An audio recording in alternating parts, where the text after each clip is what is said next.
Hi everyone, it's Wednesday Warriors, and it's me, Arielle. And today, it's a pretty interesting topic.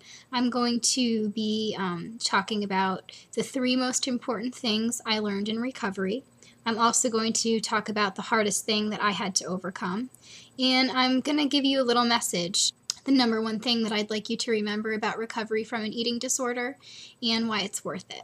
The first most important thing that I learned in recovery is not to be afraid to ask for help. And I can tell you that I definitely, as a kid, used to be the kind of person who was afraid to ask for help because I thought it meant that I was weak. I thought it meant that I wasn't good enough, that I couldn't do something on my own. For some reason, I always thought that doing something on my own meant I was better. And in recovery from my anorexia, I really realized that that's not the case. A lot of really, really intelligent people, people with a lot to offer to the world, people who are wonderful, warm, beautiful people, need help to overcome something.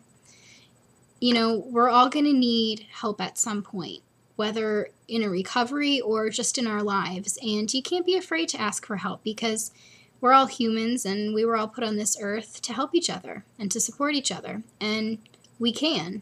And if you're one of those people like me, where you have a heart that wants to help other people at some point in your life when you're doing better, you're not going to be able to do that if you are not first able to ask for help yourself. The second most important thing that I learned in recovery from my eating disorder is that you can't blame things. You can't blame other people or circumstances or situations that have happened to you for your eating disorder, for any problem you might have. Many things may have contributed to it. Many things may certainly not have helped it. Many things may have damaged you in some way, traumatized you in some way, but blaming things isn't going to help you move forward. It's really good to explore the past and maybe figure out why you became the way you are or why you developed an eating disorder, because sometimes the why is really helpful in moving forward and becoming free of your eating disorder.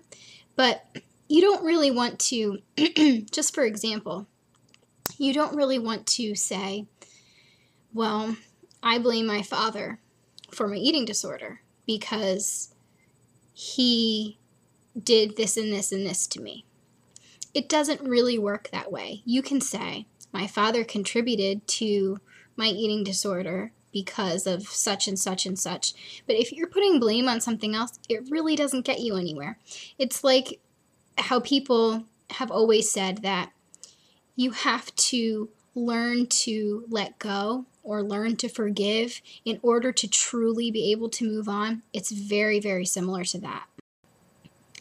And I think sometimes we can say that we don't blame something or we don't blame another person, but really secretly inside of our hearts, we are still blaming someone or something.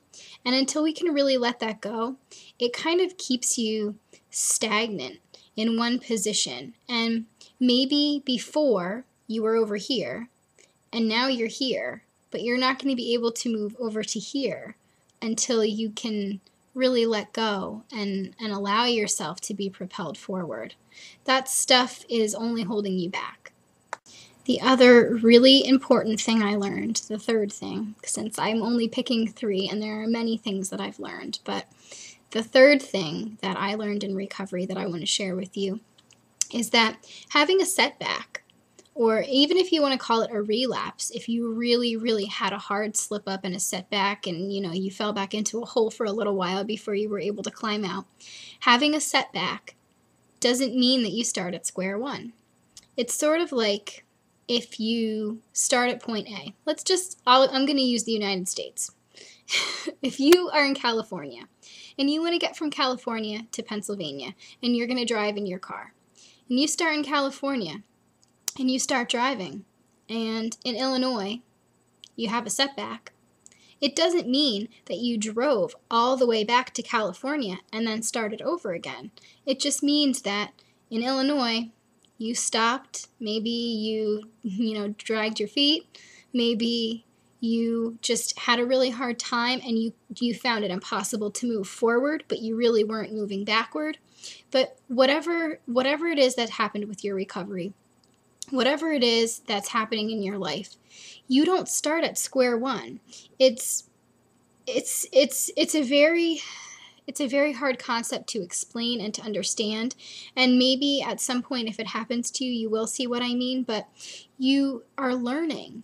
As you make mistakes, you are learning. Even when you have a setback, it doesn't take an eraser and erase all of the things that you've learned in those weeks or months or years. It doesn't discount them at all. So you are moving forward. And if you stayed in the middle of the states for a while and you were in Illinois, maybe it'll take you 2 years to get to Pennsylvania, but when you do start moving to Pennsylvania in your car again, you don't have to start back at California. You're already halfway there. So that's my silly little analogy, but it's definitely something that I've learned. I think the hardest thing that I personally struggled with in recovery was shame. And I did a video about this a while back, and I've also posted about it on my blog. But being ashamed of certain things, like crying, in front of people, were really big obstacles for me. Another big obstacle for me was obsession with numbers, whether it be sizes in clothing, numbers on a scale, calories, anything like that. It just sort of, it was obviously about control partially, but it also just, I became more obsessed with that than with anything else. Something I'm sure you've heard me say a lot is that I don't think people are numbers, and I don't classify people as numbers. If you weigh a certain amount of pounds, I don't care. I don't look at you and think that, and I don't want to be classified that way. And I used to really put a lot of stock in how much I weighed, and it was really hard for me to find out what my identity was beyond how much I weighed, beyond being the skinny girl. And it took me a really long time to sort of search things out and like reclaim who I really was and what I really enjoyed and what I loved and where my heart was and where I wanted to go in life and things like that. And the message that I want to leave you with is actually something that I wrote several years ago called Possible. And it basically just says what I want to say about recovery in a nutshell. So I'm going to read to you real quickly. Recovery is possible. It's not a guarantee. It's a possibility. It's not simple. It is difficult and sometimes seems impossible. It's not a one-step process. It's a multi-step process, complete with twists and turns and bending roads. And roads you didn't even know were there. It's not the same for everyone. It's not always a happy process. It's not always a sad process. It is empowering. It's not about pleasing other people. It is not about them. It's about you. It's not about perfection. It is about emotion. It is about honesty. It is about self-discovery and self-affirmation. It's not about what you don't have.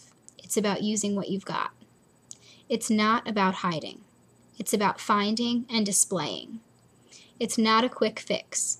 It's a lifelong plan set into motion by truth and nurturing and self-love. It's not about external factors or environment. It is about what's within. It is not crazy. It is real. Recovery is possible.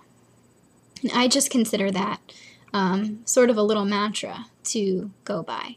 And I hope you are all having a wonderful week, and I will see you next time.